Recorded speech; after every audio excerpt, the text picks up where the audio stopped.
भीमभव्य साहेब प्रतिभा कोणी शासकीय डॉक्टर बाबासाहेब भीमराव आंबेडकर महाविद्यालय गोड़गांव बीकॉम भाग 3 विषय है अंतर्राष्ट्रीय विपणन। इसमें आपको बताना है अर्थ, परिभाषा, विशेषताएं और प्रकृति, 4 बातों का अध्ययन करना है। पहले आते हैं अंतर्राष्ट्रीय विपणन का अर्थ। अंतर्राष्ट्रीय से आशय भिन्न भिन्न देशों से आशय आपका अंतर्राष्ट्रीय से। विपणन का अर्थ है वर्तमान एवं भावी उपभोक्ताओं की आवश्यकताओं के अनुरूप उत्पादन करके एवं उपभोग या उपयोग के लिए माल को समर्पित करना, जिससे कि जनसाधारण के रहन सहन में वृद्धि हो सके तथा उपभोक्ताओं को संतुष्टि देते हुए लाभ प्राप्त किया जा सके। विपणन करता आपका वर्तमान एवं भावी उपभोक्ताओं की आवश्यकता को ध्यान में रखकर वस्तुएं बनाना और वस्तु बनने के बाद में उसको समर्पित करना, विक्रय करना, ताकि उसका जीवन स्तर जो है वो बढ़ सके और साथ में व्यवसायी को लाभ की प्राप्ति भी हो सके। तो ये हो गया अंतर्राष्ट्रीय विपणन का। अब आए परिभाषा। अंतर्राष्ट्रीय विपणन का अर्थ राष्ट्रीय सीमाओं के बाहर किया जाने वाला विपणन। जो देश के बाहर की सीमा है उस सीमाओं पर जो देश है वो देश को माल का विक्रय करना अंतर्राष्ट्रीय विपणन कहलाता है।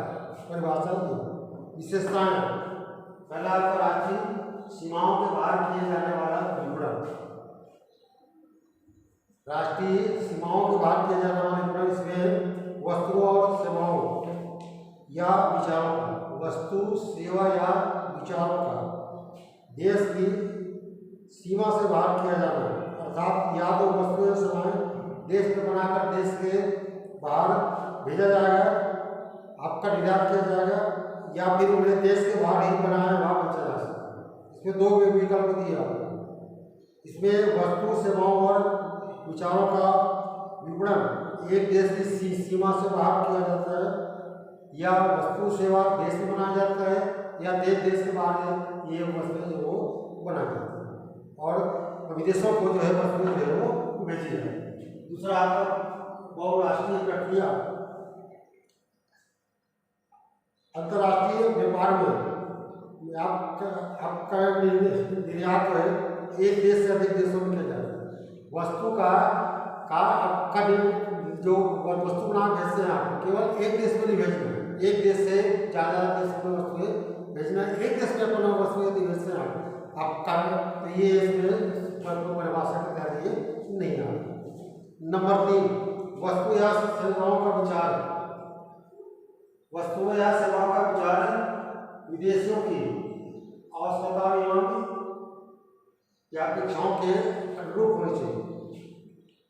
इसमें वस्तु व सेवाओं का विचार उन देशों के निवासियों की आवश्यकताओं और अपेक्षाओं के अनुरूप होनी चाहिए। यदि ऐसा नहीं होगा तो अंतर्राष्ट्रीय विपणन संभव नहीं होगा।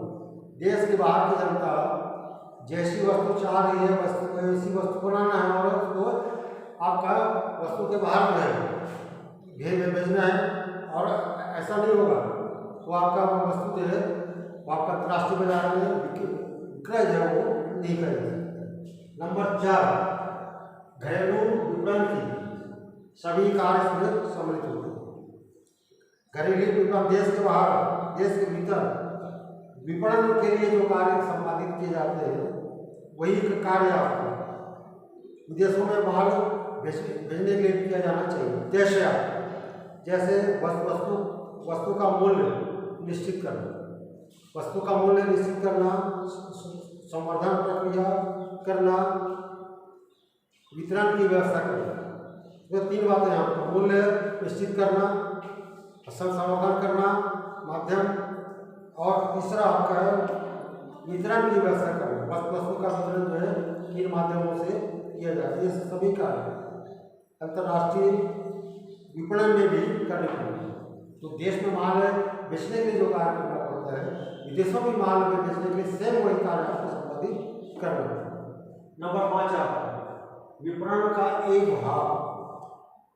अंतर्राष्ट्रीय विपणन नियमन का एक हिस्सा है। अंतर्राष्ट्रीय विपणन का एक हिस्सा है, अर्थात विपणन शब्द में अंतर्राष्ट्रीय विपणन शामिल है। विपणन शब्द में आपका मतलब घरेलू विपणन और आपका अंतर्राष्ट्रीय विपणन, दोनों विपणन इसमें शामिल है। नंबर 6 व्यवसाय प्रक्रिया।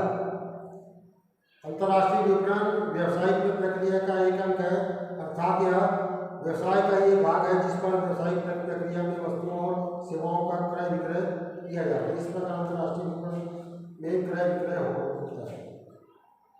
व्यवसायिक प्रक्रिया है, वस्तु का जो है क्रय या विक्रय देश के बाहर में किया जाता है। ये 6 पॉइंट हो गए। इसमें आवाई प्रक्रिया, संरक्षणवादी प्रक्रिया। अंतर्राष्ट्रीय विपणन तभी संभव है जब उस देश ने अपने यहाँ यातायात का कोई संरक्षणवादी प्रतिबंध ना लगाए। जो आप आयात अपन माल बाहर भेज रहे हैं, वहाँ का देश है, उस पर आपका प्रतिबंध ना लगाए। सभी देश आपका निर्यात जो है बढ़ाना चाहते हैं।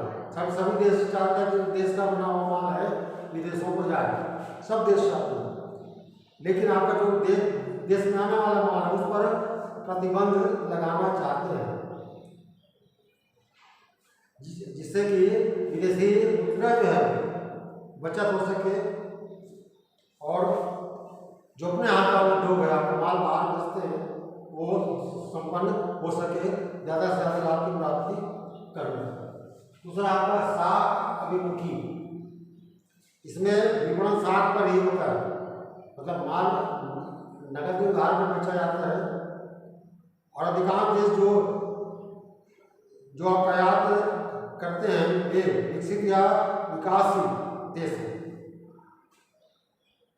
अतः उसकी क्रय शक्ति कम होती है। इसलिए वे उन देशों से माल क्रय करना अधिक पसंद करते हैं जो उन्हें लंबे भुगतान अवधि प्रदान करें। सामान आप आज भेज दिए, लेकिन उसका भुगतान जो है वो लंबे समय में किया जाता है, वही से अपन मान जो है मंगाते हैं। नंबर 3 आपका अत्यधिक जोखिम प्रकृति। अंतर्राष्ट्रीय विपणन अधिक जोखिमपूर्ण होता है। इसका कारण है कि इसमें एक सौदा पूरा करने में काफ़ी समय लगता है। एक सौदा को पूरा करने में काफ़ी समय लगता है। इस बीच यदि यातायात करने वाले देश में राजनीतिक परिवर्तन हो जाए, आयात करने वाले देश में यदि राजनीतिक परिवर्तन हो जाए या उस देश के कानूनों में व्यापक परिवर्तन हो जाए, तो ग्राहक की आर्थिक स्थिति बदल जाए, उस देश में व्यापारिक संबंध समाप्त हो जाएगा, तो वैसी स्थिति में माल भेजना संभव नहीं हो सकेगा। नंबर 4 राजनीतिक प्रकृति। अंतर्राष्ट्रीय विपणन की प्रकृति राजनीतिक है। यदि व्यापार से दोनों देशों को पारस्परिक लाभ हो रहा है तो अंतर्राष्ट्रीय विपणन हो सकता है, अन्यथा नहीं। इस प्रकार अंतर्राष्ट्रीय विपणन की आधारशिला राजनीति है। व्यापार से दोनों देश को लाभ होने चाहिए, तभी ये व्यापार जो है वो संभव हो जाए। नंबर 5 आपका विश्व एकीकरण प्रकृति या अंतर्राष्ट्रीय विपणन का स्वभाव विश्व एकीकरण को बढ़ावा देना है।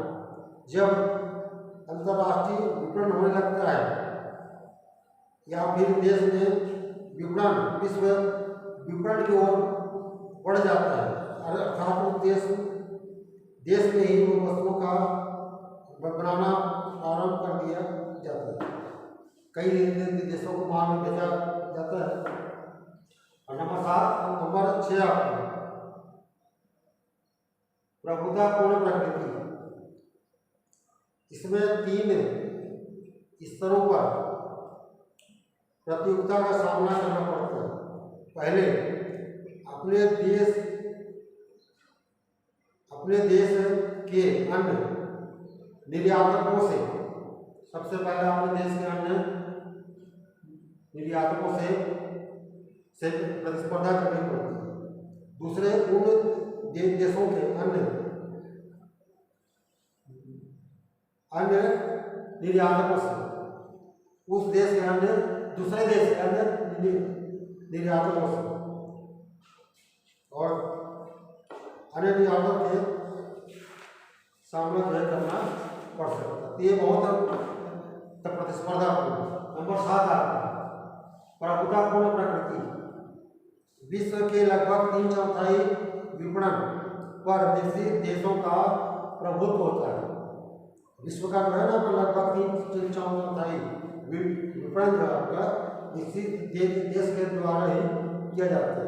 वे देश अपनी तकनीकी गुणवत्ता, शोध प्रगति इत्यादि की श्रेष्ठता के आधार पर अंतर्राष्ट्रीय विपणन में अपना प्रभुत्व बनाए। विकसित देश में क्या करता है आपका तकनीकी गुणवत्ता और शोध विपणन, इस सब कारणों से विकसित देश का अनुमान जो है वो ज़्यादा से ज़्यादा देश के बाहर में दिया जाता है। विस्तृत जोखिम,